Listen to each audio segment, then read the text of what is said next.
രണ്ട് ആളുകൾക്ക് നമ്മൾ ലൈഫിൽ റിച്ച് ആകാൻ പറ്റും. ഒന്ന് ബിസിനസ്സുകാർക്കാണ്. കുറേ ആളുകൾക്കുള്ളൊരു പ്രശ്നമാണ് ഈ സെയിൽസ് പ്രഷർ എന്നുള്ളത്. പ്രഷർ ഹാൻഡിൽ ചെയ്യാൻ പറ്റാതെ കുറേ ആളുകൾ നിർത്തി പോകുന്നുണ്ട്. അപ്പോൾ നമ്മുടെ കമ്പനിയിൽ മുമ്പൊക്കെ അങ്ങനെ ഉണ്ടായിട്ടുണ്ട്. അതിൻ്റെ റീസൺ നമ്മൾ പഠിച്ച സമയത്താണ് ശരിക്ക് അതൊരു മൈൻഡ് സെറ്റ് പ്രോബ്ലമാണ്. ശരിക്കും ഈ സെയിൽസിലേക്ക് എത്തിപ്പെടുന്ന ആളുകളെ നിങ്ങൾ ശ്രദ്ധിച്ചു നോക്കൂ. അവർ ഈ ഒരു സെയിൽസിലേക്ക് എത്തിപ്പെടണമെന്നോ അല്ലെങ്കിൽ അങ്ങനെ ആഗ്രഹിച്ചു വന്ന ആളായിരിക്കില്ല. അവർ ഏതെങ്കിലും ഒരു ജോബ് നോക്കുന്ന സമയത്ത് ഒരു 3 മാസം ഒരു ജോബ് സെർച്ച് ചെയ്യും. അപ്പോൾ അതിനെ സംബന്ധിച്ച് അവർ ഉദ്ദേശിച്ച ജോബ് ചിലപ്പോൾ കിട്ടണമെന്നില്ല. അപ്പോൾ അവരെന്ത് ചെയ്യും, കുറേ വേക്കൻസീസ് കാണും സെയിൽസ്. ഓക്കെ, അങ്ങനെയാണെങ്കിൽ സെയിൽസ് ആണെങ്കിൽ സെയിൽസ് അവരെന്ത് ചെയ്യും, ടെലി സെയിൽസോ അല്ലെങ്കിൽ ഒരു അഡ്മിഷൻ കൗൺസിലറോ അല്ലെങ്കിൽ സ്റ്റുഡൻറ്റ് കൗൺസിലറോ അല്ലെങ്കിൽ ഏതെങ്കിലും ഒരു പോസ്റ്റിലേക്ക് എന്ത് ചെയ്യും, അവർ കയറും.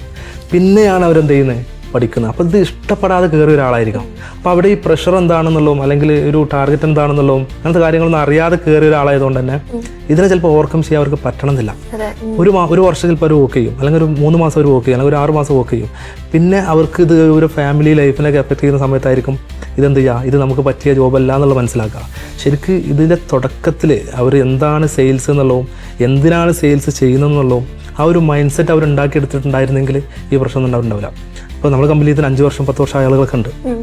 പക്ഷേ ഒരു മാസം കൊണ്ട് നിർത്തിപ്പോയ ആളുകളുണ്ട്.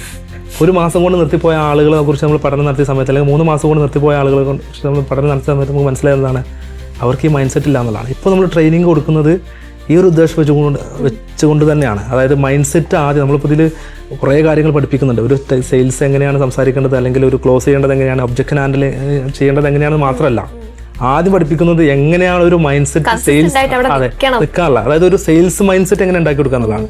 കാരണം സെയിൽസ് എന്ന് പറഞ്ഞു കഴിഞ്ഞാൽ രണ്ട് ആളുകൾക്ക് നമ്മൾ ലൈഫിൽ റിച്ച് ആകാൻ പറ്റും.